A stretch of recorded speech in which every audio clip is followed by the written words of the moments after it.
So Jennifer, as we wrap up, what's one piece of advice you would give to educators, school leaders, and instructional designers like myself who want to create those communities where people see, oh my goodness, where people feel seen, valued, and motivated to stay connected? Yeah. So I think taking some of the lessons from the alumni engagement network at their own schools, if they look at, their graduate or undergraduate, or their summer camp, or, all the places where they personally have felt like an experience bound them to other people. And even people who went to that summer camp or went to that elementary school 60 years before them or 60 years after them, you have something in common. So thinking about what is the thing that these people have in common and what are those feelings? You were talking about the empathy. Is it nostalgia? Is it gratefulness? Is it, I want to pay it forward? Is it, something that happened at that school or a life moment that you all went through at that school? What are the common jokes? Those kind of things, and mascots and athletics and all the stuff at school, or again in your nonprofit, that binds people together.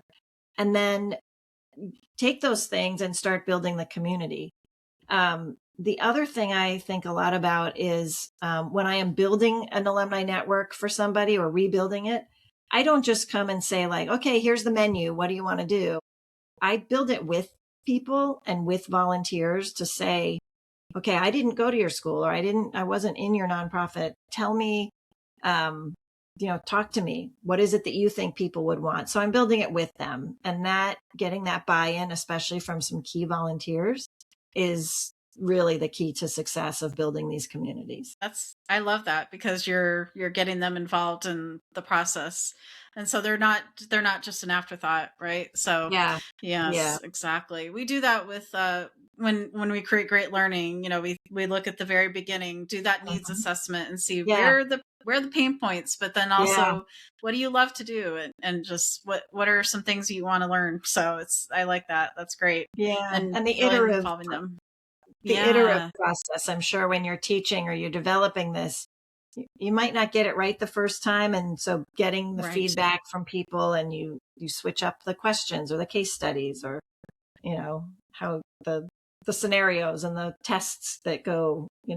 So yeah, it's very iterative. I think that would probably be the common word. Yes, and my listeners are familiar with that, especially the ones that are studying instructional design. Yes, how it's very iterative. They have to go back and look at.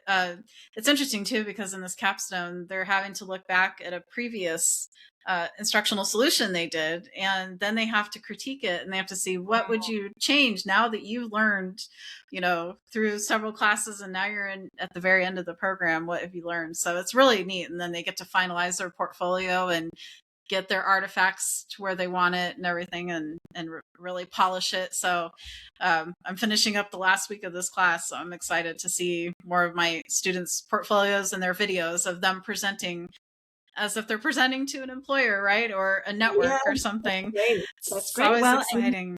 you could engage a few alumni who are HR at the companies they might be applying to, and get them to critique the things too. That's a good use of alumni volunteers. Yes. And I always say to my students, I give them that opportunity at in my one of my last announcements in my class. I give them a link to the podcast, and I'm like, if you want to be on it, here you go. Here's the link to my calendar. Book a Nice. time with me. And some take me up on it, and I'm like, because that is such a good learning opportunity, and it's a good way to network, because this is, listened to by 90 people in 95 countries now. So I'm like, you're going to get exposure in a Yes. good way, right? So it's a Yeah. way to network, so without them Yeah. even knowing it.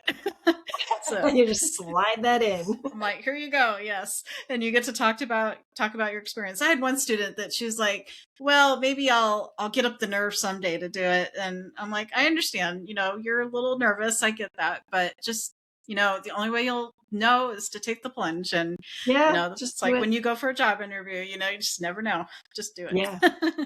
Yeah. And she'll be among the top 1% of people in her field who've ever done a podcast about her industry. Yeah. Right. Exactly. So And I'm whoever like, you you could are, do do it. it. Right. And I said, you could put it on your portfolio, link out to Mhm. it, and then, yeah, your portfolio is going to be unique. It's not going to Yeah. be like everybody else's. So